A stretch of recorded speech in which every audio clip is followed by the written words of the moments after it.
I like Barbie movies. Maybe a little bit too much. There's just something about them. It's so awkward and bad, it just becomes funny to watch. While watching through Barbie as a princess and a pauper with a couple of friends, I realized that my sister had a copy of the game based on the movie. I instantly got excited because of the nostalgia. I remember playing it as a kid, so I decided to do a review of the game. One of the first things you might notice is that this game is made by WayForward Technologies, the creators of such games as Shantae, Mighty Switch Force, and of course, the Smurfs 2. Something to note is that Barbie as the princess and the pauper can't be found on their website. So I guess it doesn't hold the same status as the Smurfs 2? After the intro, we are greeted by this start menu that says Barbie, the princess and the pauper. One question. Where's the ass? It's supposed to be Barbie ass, the princess and the pauper. By the way, you actually have to press start here, which is something you don't see in too many games. Choosing to begin a new game gives you two options, easy mode and normal mode. The only difference is that you can't lose any health in easy mode, it's basically baby mode, so I think I'll go with normal mode. The game starts with the bad guy Premier telling his companions to make sure that nothing in this kingdom is working. This will surely leave the Princess Annalise to beg him for help, which somehow will make him king, I guess? Either way, so they block the water flow, so plants can't get any water to grow. So, what do you think our heroes do? They gather apples and plant the seeds so we can grow apples. It's no fucking water. What the fuck is the water? We need water! Eventually, they get the water flow back to its normal state. 2 levels later.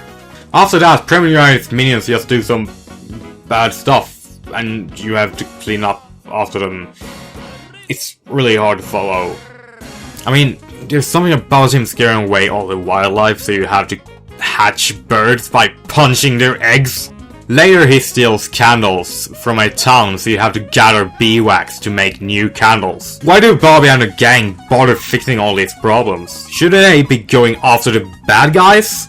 Like, they could easily have been able to capture him by now if they weren't fucking around all this time. While I'm speaking about the bad guys, I should probably mention that this game has actual boss fights. But they're barely worth mentioning considering that they're so freaking easy.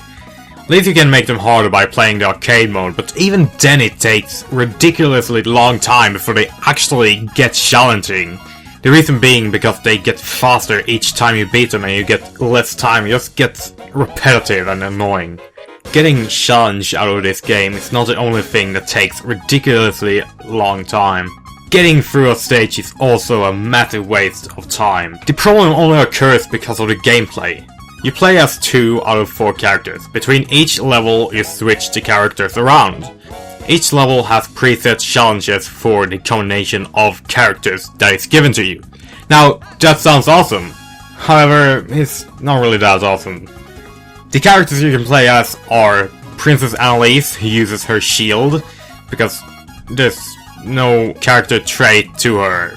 Erika, the pauper, who uses her singing voice, because there's no other character trait to her. Wolfie, the cat who wants to be a dog, but he's still somehow attracted to other cats. That's weird. He can dig! Because that's basically his only character trait. Woof woof! He's a dog. And finally, Serafina, the cat that knows that she's a cat. Therefore she can climb trees because cats do that, and that's cat's only character trait. Blah! The characters are very one-dimensional in movies, so I guess they're all well represented in the game. Either way, the problem is that the characters are already somewhat slow-moving, the stages are long, and having to switch between the characters and make them walk through areas that you've already cleared with another character is just slow, painful, and boring.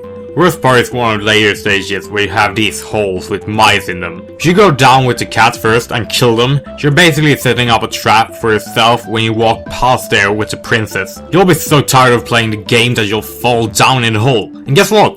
The mice respawn! This is the only stage that I've died on while playing the game. In general, I wouldn't really recommend this game. It's not a game that represents the movie really well. It doesn't have an interesting story.